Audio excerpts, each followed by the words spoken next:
हम पढ़ेंगे भारतीय न्याय संहिता BNS। अध्याय 1 है हमारा, अध्याय 1 भारतीय न्याय संहिता BNS। तो भारतीय न्याय संहिता BNS कब की है? 2023 की है। परिचय, हमारा परिचय रहने वाला है। परिचय में क्या है? भारतीय न्याय संहिता 2023 की को 20 अध्यायों में, कितने अध्यायों में? 20 अध्यायों में विभाजित किया जाता है। इसमें 358 धाराएं, कितनी धाराएं? 358 धारा हैं। यह संहिता कुछ अपराधों, विशेष रूप से महिलाओं एवं बच्चों के विरुद्ध अपराधों के लिए दंड की मात्रा में वृद्धि करता है। किनके में करता है? विशेष रूप से महिलाओं एवं बच्चों के विरुद्ध अपराधों के लिए दंड की मात्रा में वृद्धि करता है। इसके अलावा यह तुलनात्मक रूप से छोटे अपराधों के लिए दंड के रूप में सामुदायिक सेवा के प्रावधान को प्रस्तुत करता है। किसमें करता है? तुलनात्मक रूप से छोटे अपराधों के लिए दंड के रूप में सामुदायिक सेवा के प्रावधान को प्रस्तुत करता है। अब इसकी धारा 1, BNS की धारा 1, BNS की धारा 1 में क्या है? इस धारा में संक्षिप्त नाम, प्रारंभ, लागू होना जैसी बातों का उल्लेख किया गया है। तो धारा 1 में क्या, किसका उल्लेख किया गया? इसमें इस धारा में संक्षिप्त नाम, प्रारंभ तथा लागू होने जैसी बातों का उल्लेख किया गया। इस अधिनियम का संक्षिप्त नाम भारतीय न्याय संहिता 2023 है। उल्लेखनीय कि पूर्व की IPC की धारा 1 से 5 तक को अब इस भारतीय न्याय संहिता की धारा 1 में समाहित कर दिया गया है। जो धाराएं IPC की धारा 1 से 5 तक थी, अब उन्हें भारतीय न्याय संहिता की धारा 1 में समाहित कर दिया गया है। इसमें 1 में समाहित कर दिया गया है। भारतीय न्याय संहिता भारतीय गणराज्य के 74वें वर्ष में अधिनियमित हुआ है। यह अधिनियम 1 जुलाई 2024 को प्रवर्त हुआ है। यह अधिनियम कब से प्रवर्त हुआ है? 1 जुलाई 2024 से प्रवर्त हुआ है। भारतीय न्याय संहिता भारतीय गणराज्य के 74वें वर्ष में अधिनियमित हुआ है। अधिनियम 1 जुलाई 2024 को प्रवर्त हुआ है। और भारतीय न्याय संहिता का प्रभाव और अधिकारिता कहाँ थे? भारत के भीतर। पहले हम पढ़ेंगे भारत के भीतर। तो देश में प्रत्येक व्यक्ति यानी भारतीय नागरिक और भारत में रह रहे विदेशी नागरिकों दोनों पर BNS लागू होगी। जो भारत में नागरिक हैं उन पर भी होगी, और जो भारत में रह रहे विदेशी नागरिक हैं उन पर भी BNS लागू होगी। भारत के भीतर का अर्थ है थल सीमा के भीतर और जल सीमा के भीतर 12 नॉटिकल मील तक का क्षेत्र। 12 नॉटिकल मील तक का क्षेत्र भारत के भीतर का अर्थ क्या है? थल सीमा के भीतर, जल सीमा के भीतर 12 नॉटिकल मील तक का क्षेत्र। 1 नॉटिकल मील बराबर कितना होता है? 1852 मीटर। 1852 मीटर या 1.852 किलोमीटर। उल्लेखनीय कि पहले जल सीमा 3 नॉटिकल मील थी। पहले भारत की जल सीमा कितनी थी? 3 नॉटिकल मील थी। वायु सीमा के भीतर भारत में पंजीकृत किसी जहाज या वायुयान पर सवार कोई भी व्यक्ति, चाहे वह कहीं भी हो, अपराध करता है तो वह BNS के दायरे में आएगा। वायु सीमा के भीतर भारत में पंजीकृत किसी जहाज या वायुयान पर सवार कोई भी व्यक्ति, चाहे वह कहीं भी हो, अपराध करता है तो वह BNS के दायरे में आएगा। जो भारतीय न्याय संहिता के उपबंधों का उल्लंघन करता है वह दोषी होगा और उस पर BNS लागू होगा। जो भारतीय न्याय संहिता के उपबंधों का उल्लंघन करता है वह दोषी होगा, उस पर BNS लागू होगा।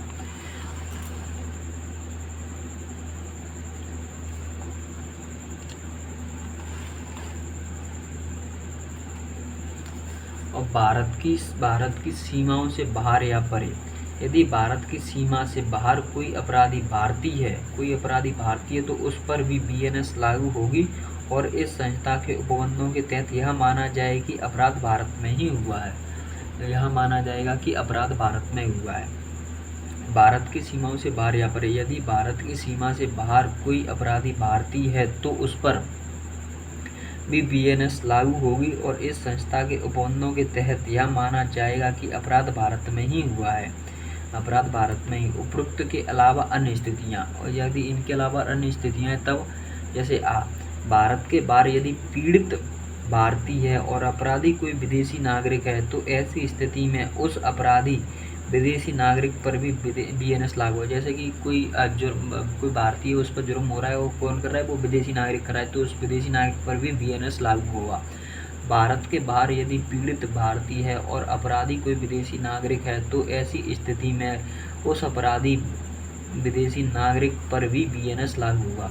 दूसरा है भारत के बाहर या उससे परे किसी भी स्थान पर यदि कोई व्यक्ति भारत में स्थित कंप्यूटर संसाधन को टारगेट करके अपराध करता है तो भारत के बाहर किया गया ऐसा प्रत्येक कार्य इस संस्था के अधीन दंडनीय होगा। भारत के बाहर या उससे परे किसी भी स्थान पर यदि कोई व्यक्ति भारत में कंप्यूटर संसाधन को टारगेट करके यानी साइबर क्राइम को टारगेट करके अपराध करता है तो वहाँ भारत के बाहर किया गया ऐसा प्रत्येक कार्य इस संहिता के अधीन दंडनीय होगा। भारतीय न्याय संस्था का प्रभाव कहाँ कहाँ नहीं होगा, तो इनका प्रभाव कहाँ कहाँ नहीं होगा। किसी स्थान पर जहाँ कोई विशेष या स्थानीय कानून बनाया गया है वहाँ पर यह संहिता लागू नहीं होगी। किसी स्थान पर जहाँ कोई विशेष या स्थानीय कानून बनाया गया है वहाँ पर यह संहिता लागू नहीं होगी।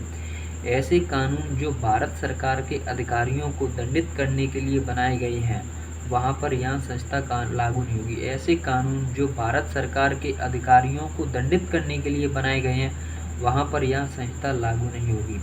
नंबर 3 है हमारा आर्मी और एयरफोर्स के कर्मचारियों को दंडित करने के लिए बनाई गई विधियों पर यह संस्था लागू नहीं होगी। आर्मी और एयरफोर्स के कर्मचारियों को दंडित करने के लिए बनाई गई विधियों पर यह संस्था लागू नहीं होगी। भारत के भीतर निम्नलिखित व्यक्तियों पर बीएनएस लागू नहीं होगी। भारत के भीतर निम्नलिखित व्यक्तियों पर बीएनएस लागू नहीं होगी, यानी ऐसे व्यक्तियों पर कोई अभियोजन या केस नहीं चलाया जाएगा जिसमें भारत का राष्ट्रपति और राज्य का राज्यपाल। यहाँ छूट भारतीय संविधान के अनुच्छेद 361 के द्वारा प्रदान की गई है। यहाँ छूट किसके द्वारा प्रदान की गई है? यहाँ छूट भारतीय संविधान के अनुच्छेद 361 के द्वारा प्रदान की गई है। बीएनएस भारत का राष्ट्रपति और राज्य के राज्यपाल पर नहीं लागू होगी। यहाँ छूट भारतीय संविधान के अनुच्छेद 361 के द्वारा प्रदान की गई है। और विदेशी संप्रभु अर्थात किसी देश का प्रधानमंत्री या राष्ट्रपति, विदेशी संप्रभु अर्थात किसी देश का प्रधानमंत्री या राष्ट्रपति पर बीएनएस लागू नहीं होगी। किसी अन्य देश का राजनयिक यानी कि राजदूत पर, किसी अन्य देश के राजदूत पर बीएनएस लागू नहीं होगी। किसी देश के अन्य नागरिक पर बीएनएस लागू नहीं होगी। अब है हमारी विदेशी सेना। विदेशी सेना धारा नंबर 2। धारा नंबर 2 में क्या है? हमारी परिभाषा है। धारा नंबर 2 में क्या था? परिभाषा है। धारा नंबर 2 है हमारी परिभाषा है। धारा 2 एक क्या कहती है? कार्य या एक्ट की परिभाषा। कार्य एक्ट की परिभाषा किसमें? धारा 2(1) में। धारा 2 में क्या है? परिभाषा है। तो धारा 2(1) में क्या है? कार्य एक्ट की परिभाषा। धारा 2 में क्या है? धारा 2 में जीव जंतु की परिभाषा। मानव के अलावा कोई भी जीवित प्राणी जीव जंतु के अंतर्गत आता है। मानव के अलावा कोई भी प्राणी जीव जंतु के अंतर्गत आए। जीव जंतु की परिभाषा किसमें? मानव के अलावा कोई भी जीवित प्राणी। धारा 2(3) में किसकी है? बालक की परिभाषा है। 18 वर्ष से कम आयु का कोई भी व्यक्ति बालक होता है। 18 वर्ष से कम आयु का व्यक्ति कोई भी बालक होता है। और धारा किसमें? धारा 2 बालक की परिभाषा है धारा 2(3) में। 2(3) में बीएनएस में बालक की नई परिभाषा को शामिल किया गया है। बीएनएस में बालक की नई परिभाषा को शामिल किया गया है। बीएनएस में बालक की नई परिभाषा को शामिल किया गया है। धारा 2(4) धारा 2(4) में क्या? कूटकर्ण या कॉन्ट्रीफिएट की परिभाषा। कूटकर्ण का अर्थ है धोखाधड़ी करने के आशय से एक वस्तु की नकल करके दूसरी वस्तु बना लेना, इसे बोलते हैं कूटकर्ण। कूटकर्ण यानी कॉपी करना। कूटकर्ण बोलते हैं कॉपी करना। धारा 2(4) में क्या है? कूटकर्ण की परिभाषा। कूटकर्ण का अर्थ है धोखाधड़ी करने के आशय से एक वस्तु की नकल करके दूसरी वस्तु बना लेना। एक वस्तु की नकल करके दूसरी वस्तु बना लेना। और यहाँ समझना आवश्यक है कि बीएनएस के उपबंधों के अनुसार ऐसा कूटकर्ण हुबहू होना जरूरी नहीं है। यहाँ मिलता जुलता है तो भी वहाँ इस संस्था के दंडनीय होगा। यहाँ यह समझना आवश्यक है कि बीएनएस के उपबंधों के अनुसार ऐसा कूटकर्ण हुबहू होना जरूरी नहीं है। यदि यहाँ मिलता जुलता है तो भी वहाँ इस संस्था के दंडनीय होगा।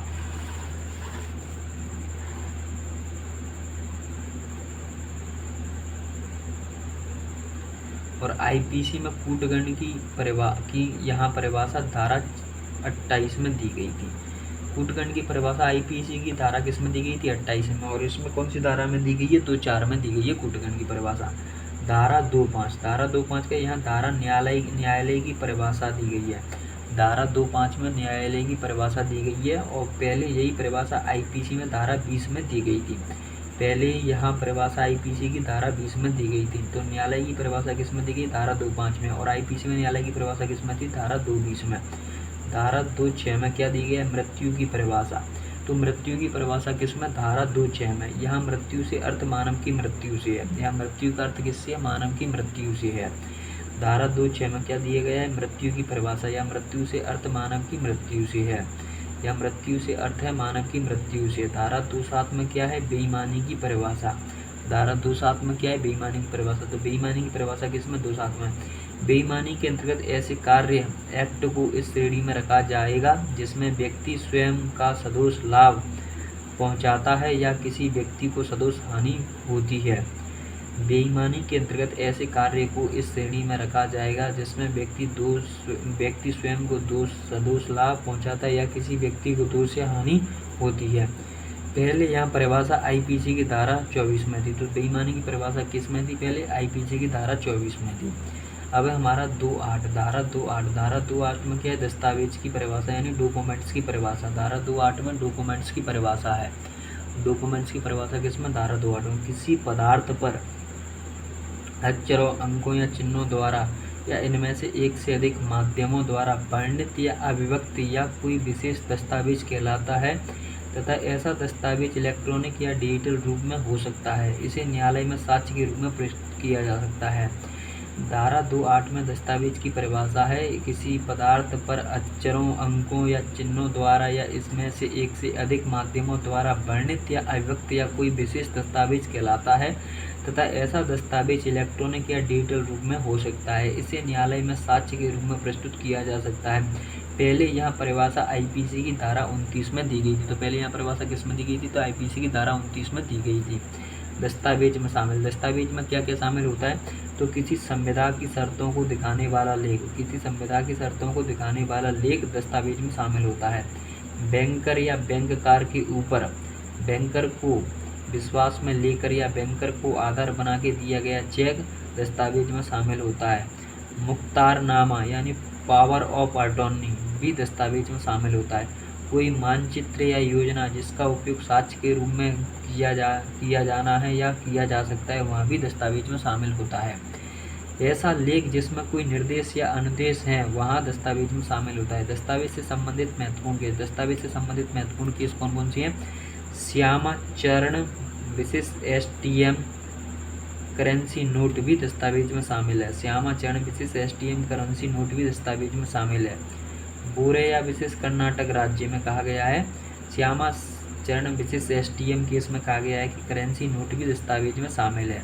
और बोरेया विशेष कर्नाटक राज्य में कहा गया है पोस्टमार्टम रिपोर्ट भी दस्तावेज में मानी जाएगी। पोस्टमार्टम रिपोर्ट भी दस्तावेज में मानी जाएगी। श्यामाचरण विशेष एसटीएम केस में कहा गया है करेंसी नोट भी दस्तावेज में शामिल है। और बोरेया विशेष कर्नाटक राज्य में कहा गया है पोस्टमार्टम रिपोर्ट भी दस्तावेज में मानी जाएगी। धारा 9 धारा 2(9) क्या कहती है? कपटपूर्वक पेरुडुलेंटली अर्थात कपट करने के लिए आशय से किया गया कोई कार्य। कपट करने के लिए आशय से किया गया कोई कार्य। कपट करने के आशय से किया गया कोई कार्य। कपट करने के आशय से किया गया कार्य। कपट करने के आशय से किया गया कार्य धारा 9 में। पहले यहाँ परिभाषा आईपीसी की धारा किसमें थी? 25 में। कपटपूर्वक धारा 2(9) में। ध्यान देने योग्य यह है कि कपट का अर्थ धोखाधड़ी करने के लिए झूठ बोलना है। कपट का अर्थ है धोखाधड़ी करने के लिए झूठ बोलना है। कपट का अर्थ क्या है? धोखाधड़ी करने के लिए झूठ बोलना है। धारा 10 में क्या है? लिंग की परिभाषा। 10 में क्या है? लिंग। तो 10 लिंग होती है। लिंग कितने होते हैं? 10 में लिंग की परिभाषा है। पहले आईपीसी की धारा 8 में इसका उल्लेख किया गया था। तो लिंग का पहले उल्लेख कहाँ पर किया गया था? तो आईपीसी की धारा 8 में पहले इसका उल्लेख किया गया था। और इस धारा में वह का अर्थ पुरुष, स्त्री और उभयलिंगी से है। इस धारा में वह का अर्थ क्या है? पुरुष, स्त्री और उभयलिंगी से है। धारा 2(11) क्या कहती है? सद्भाव पूर्वक गुड फेथ यानी 2(11) कहती है 2(11) सद्भाव कितने होते हैं? 11। तो कोई कार्य यानी कि संयुक्त कितने होते हैं? स्वर संयुक्त भेद कितने होते हैं? 11। तो सद्भाव भी 11। तो कोई भी कार्य तभी सद्भावपूर्वक माना जाएगा जब वहाँ कार्य पूरी सतर्कता के साथ किया गया हो, वहाँ कार्य पूरी सावधानी से किया गया हो। कोई भी कार्य तभी सद्भावपूर्वक माना जाएगा जब वहाँ कार्य पूरी सतर्कता के साथ किया गया हो, वहाँ कार्य पूरी सावधानी से किया गया हो। धारा 212 सरकार की परिभाषा। सरकार कहाँ मिलेगी? दोबारा। सरकार कब मिलेगी? दोबारा। 5 वर्षों में आएगी दोबारा। तो सरकार है, सरकार की परिभाषा है 212 में। तो इस परिभाषा में सरकार शब्द केंद्र एवं राज्य दोनों प्रकार के लिए किया गया है। इस परिभाषा में सरकार शब्द केंद्र एवं राज्य दोनों प्रकारों के लिए प्रयुक्त किया गया है। धारा 213 में संश्रय यानी आश्रय देना। आश्रय, तेरे घर में आश्रय है तेरा, तेरे घर में आश्रय है तेरा। धारा 213 क्या कहती है? संश्रय हारवर यानी आश्रय देना, आश्रय देना।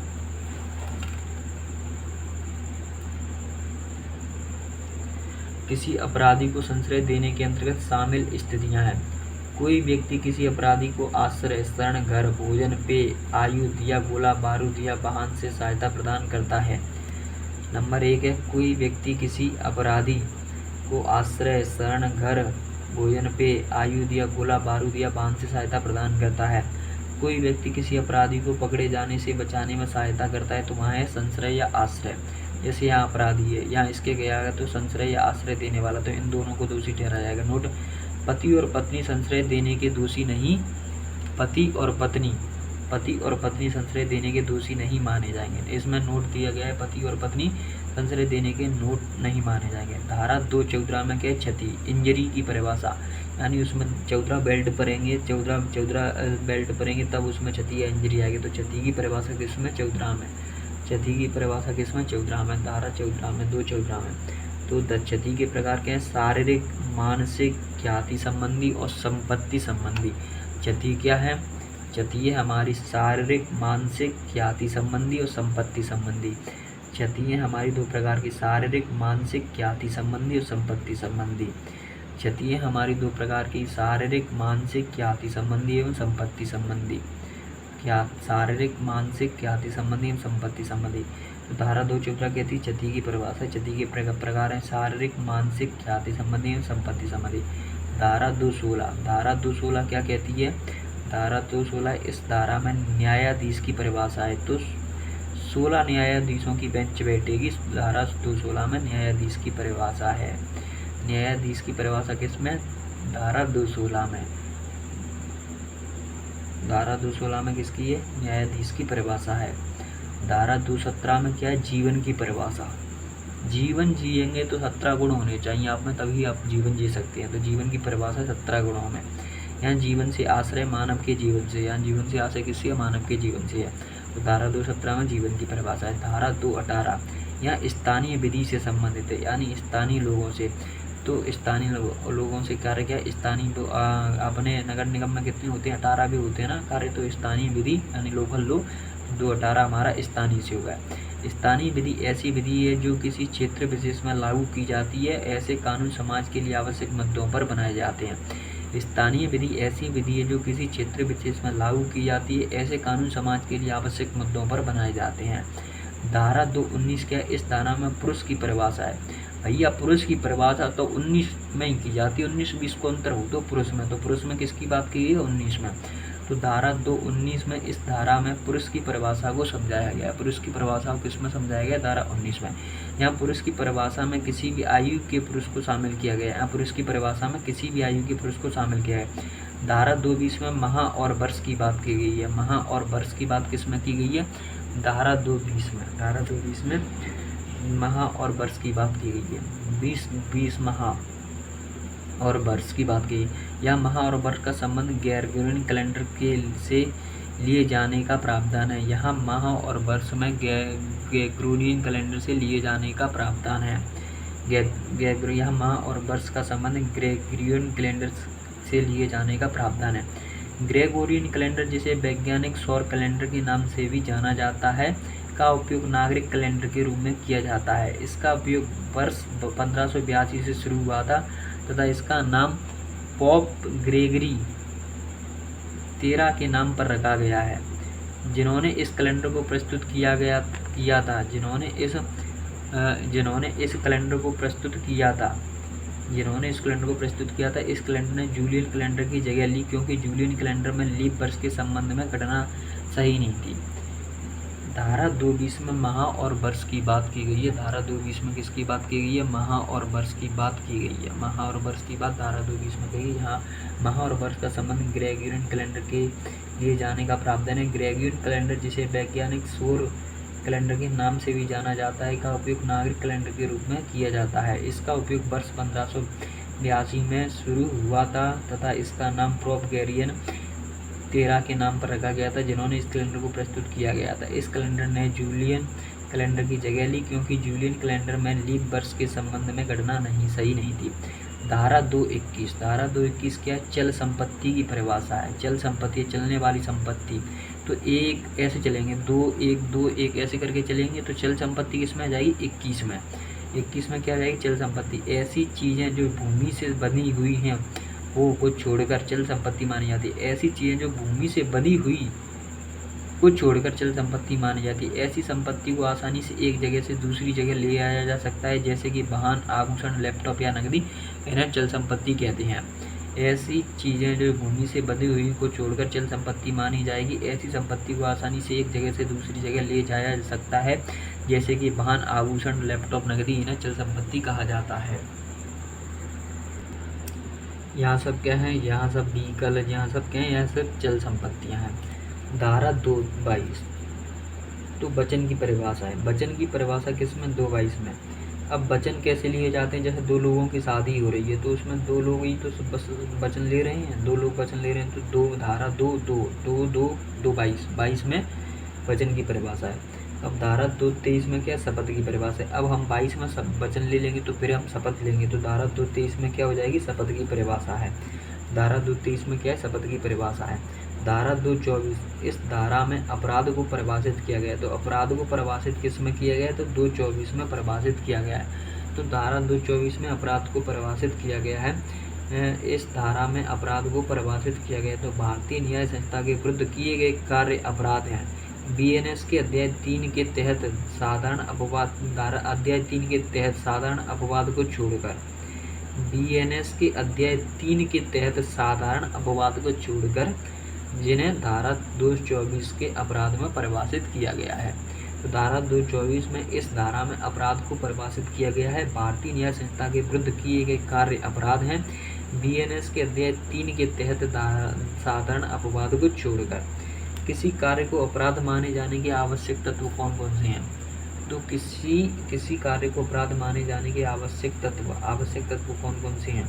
तो ऐसा कोई कृत्य मानव द्वारा किया होना चाहिए। ये अपराध वही माना जाएगा जो मानव द्वारा, यहाँ कोई कृत्य मानव द्वारा किया जाना चाहिए। ऐसा कोई कृत्य जो मानव द्वारा किया जाना हो वह अपराध की श्रेणी में। ऐसे व्यक्ति को आपराधिक मनः स्थिति होनी चाहिए, यानी व्यक्ति की आपराधिक मनः स्थिति होनी चाहिए, वही अपराध माना जाएगा। ऐसा कोई कार्य आपराधिक कृत्य भी होना चाहिए, होना जरूरी, यानी कि कोई कार्य है जो किसी द्वारा किया गया है वह आपराधिक कृत्य, आपराधिक प्रकृति का होना चाहिए, वही अपराध माने जाएगा, यानी आपराधिक कृत्य भी होना जरूरी है। इस तरह के आपराधिक कृत्य से मानव समाज को क्षति होनी जरूरी है, यानी ऐसा कोई कार्य किया जा रहा है जिससे मानव समाज को क्षति हो रही है तो वहाँ एक आपराधिक कार्य माना जाएगा। तो किसी कार्य को आपराधिक कार्य माने जाने की तथ्य है ऐसा कोई कृत्य मानव द्वारा किया होना चाहिए और ऐसे व्यक्ति की आपराधिक मन स्थिति होनी चाहिए। ऐसा कोई कार्य आपराधिक कृत्य भी होना जरूरी है। इस तरह के आपराधिक कृत्य से मानव समाज की क्षति होती है। अब धारा 225 में क्या लोप की परिभाषा है। लोप बोले तो ओमिशन की परिभाषा किसमें? धारा 225 में। धारा 225 में क्या है? ओमिशन की परिभाषा है, लोप की परिभाषा है। तो 2 × 25 50 पे जाके आप लोप हो जाते हैं, 50 उम्र पे जाके व्यक्ति मर जाता है तो वहाँ लोप हो जाता है। लोप की परिभाषा 225 में। 226 में क्या है? व्यक्ति की परिभाषा। व्यक्ति की परिभाषा 226 में। व्यक्ति की परिभाषा किसमें? 226 में। अब हमारी यहाँ की आप व्यक्ति है तो आपकी परिभाषा किसमें? 26 तारीख को गणतंत्र दिवस मनाया जाता है जो भारतीयों के लिए होता है, भारतीय व्यक्तियों के लिए होता है। तो 226 को क्या है? व्यक्ति की परिभाषा। व्यक्ति की परिभाषा के अंतर्गत शामिल है जैसे कोई कंपनी है वह व्यक्ति के अंतर्गत आ गई, कोई एसोसिएशन है वह व्यक्ति के अंतर्गत आएगा, है, या कोई निकाय है वह व्यक्ति के अंतर्गत, या सभी निगमित या गैर निगमित हो सकते हैं, या यहाँ सभी निगमित या गैर निगमित हो सकते हैं। तो व्यक्ति की परिभाषा के अंतर्गत शामिल है कंपनी, एसोसिएशन, निकाय, यहाँ सभी निगमित या गैर निगमित हो सकते हैं। अब धारा 228 में लोक सेवक की परिभाषा है। लोक सेवक जो लोक सेवा करता है उनकी परिभाषा किसमें? धारा 228 में। लोक सेवक की परिभाषा किसमें? धारा 228 में। लोक सेवक की परिभाषा कहाँ पर मिलेगी आपको? धारा 228 में मिलेगी। आईपीसी की धारा 21 से पहले इसका उल्लेख किया गया था। तो लोक सेवक की परिभाषा का पहले उल्लेख कहाँ पर किया गया था? तो आईपीसी की धारा 21 में किया गया था। अब कहाँ पर किया गया? धारा 228 में लोक सेवक की परिभाषा का उल्लेख देखने को मिलता है। अब लोक सेवक के अंतर्गत निम्नलिखित को शामिल किया गया। तो लोक सेवक के अंतर्गत कौन कौन आता है? तो आर्मी आएगी, नेवी, एयरफोर्स के कमिश्नड ऑफिसर्स, प्रत्येक न्यायाधीश, न्यायालय का प्रत्येक अधिकारी, न्यायालय की सहायता करने वाला व्यक्ति, पंचायत के सदस्य और प्रत्येक मध्यस्थ जो किसी मामले में रिपोर्ट करने के लिए नियुक्त किया गया है। ऐसी नियुक्ति कोई न्यायालय या किसी लोक प्राधिकारी के द्वारा दी गई हो। सरकार का प्रत्येक अधिकारी और प्रत्येक वह व्यक्ति जो निर्वाचक नामावली तैयार करता है, प्रकाशित करता है, बनाए हमें मैनेज करता है। चुनाव या चुनाव के किसी भाग को संचालित करने वाला व्यक्ति, नगर पालिका आयुक्त, मुख्यमंत्री, कोतवाल, थाना अधिकारी, अध्यापक आदि भी लोक सेवक के अंतर्गत आते हैं। लोक सेवक के अंतर्गत कौन कौन आता है? लोक सेवक के अंतर्गत आते हैं army, navy, air force, commissioner officer, प्रत्येक न्यायाधीश, न्यायालय का प्रत्येक अधिकारी, न्यायालय की सहायता करने वाला व्यक्ति, पंचायत के सदस्य, प्रत्येक व्यक्ति जो किसी मामले में रिपोर्ट देने के लिए नियुक्त किया गया है और ऐसी नियुक्ति कोई न्यायालय या किसी लोक प्राधिकारी के द्वारा दी गई है। सरकार का प्रत्येक अधिकारी, प्रत्येक वह व्यक्ति जो निर्वाचक नामावली तैयार करता है, प्रकाशित करता है, बनाए रखता है। और चुनाव या चुनाव के किसी भाग को संचालित करने वाला व्यक्ति, नगर पालिका आयुक्त, मुख्यमंत्री, कोतवाल, थाना अधिकारी, अध्यापक आदि सभी लोक सेवक हैं। और तो कौन लोक सेवक नहीं है? तो विधानसभा के सदस्य होते वो लोक सेवक नहीं है। आर्मी में जेसीओ, जूनियर कमिश्नर ऑफिसर, और NCO, non commissioner officer. Army में JCO, junior commissioner officer, NCO, non commissioner officer यहाँ लोक सेवक में नहीं आते। अब धारा 223 में क्या है? 230 में क्या है? विशेष विधि है।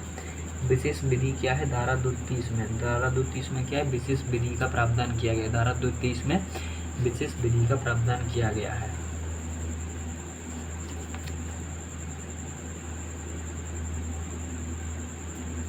ऐसी विधि जो किसी विशिष्ट नियम को लागू करती है विशेष विधि कहलाती है। ऐसी विधि जो किसी विशिष्ट नियम को लागू करती है वहाँ क्या कहलाती है? विशिष्ट विधि कहलाती है।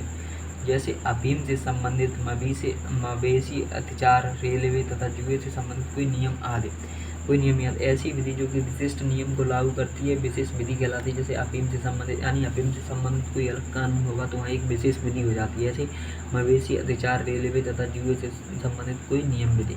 धारा 231 क्या है? मूल्यवान प्रतिभूति यानी वैल्यूएबल सिक्योरिटी। धारा 231 क्या कहती है? हमारी मूल्यवान प्रतिभूति किस में आती है? धारा 231 में। मूल्यवान प्रतिभूति धारा 231 में आती है। जैसे ऐसा दस्तावेज जो किसी कानूनी अधिकार को सृजित, विस्तारित, अंतरित, रिस्ट्रिक्ट या रिलीज करता है। ऐसा दस्तावेज जो किसी कानूनी अधिकारी को सृजित, विस्तारित, अंतरित या रिस्ट्रिक्ट करता है। जैसे मार्कशीट, बेनामा, पासपोर्ट, कर निर्धारण आदेश, यहाँ सब क्या है? यहाँ सब मूल्यवान प्रति है। मूल्यवान प्रति है धारा 231 में। धारा 232 क्या कहती है? हमारी जलयान यानी डैमेज की परिभाषा। जलयान की परिभाषा 232 में। धारा 234 में वसीयत की परिभाषा है। वसीयत की परिभाषा किसमें? धारा 234 में। इसका उल्लेख पहले आईपीसी की धारा 31 में था। तो धारा 234 का प्रयोग है वसीयत की परिभाषा था और इसका उल्लेख पहले आईपीसी की धारा 31 में था। तो धारा 235 में किसका है? महिला की परिभाषा है। और 19 में धारा 19 में ही था ना, धारा 219 में पुरुष की परिभाषा थी और धारा 235 में महिला की परिभाषा है। या महिला से आशय किसी भी आयु की महिला से है। तो धारा 235 में महिला की परिभाषा है। धारा 236 क्या कहती है? सदोष, लाभ या अभिलाभ, फुल गेन। जब कोई व्यक्ति गैर कानूनी ढंग से संपत्ति का लाभ लेता है जिसका वो कानूनी रूप से हकदार नहीं है, उसे सदोष लाभ या अभिलाभ कहते हैं, जो धारा 236 में आता है। और धारा 237 क्या कहती है? सदोष हानि। जब कोई व्यक्ति गैर कानूनी ढंग से संपत्ति को हानि पहुंचता है, जिसको हानि हो रही है वहाँ संपत्ति का वैध हकदार है, जिसको हानि हो रही है वहाँ संपत्ति का वैध अधिकार है। तो धारा 234 क्या कहती है हमारी? सदोष हानि। जब कोई व्यक्ति गैर कानूनी ढंग से संपत्ति को हानि पहुंचाता है तो जिसको हानि हो रही है वहाँ संपत्ति का वैध हकदार होता है। नेक्स्ट क्लास में हम धारा 3 पढ़ेंगे, पार्ट 2 में।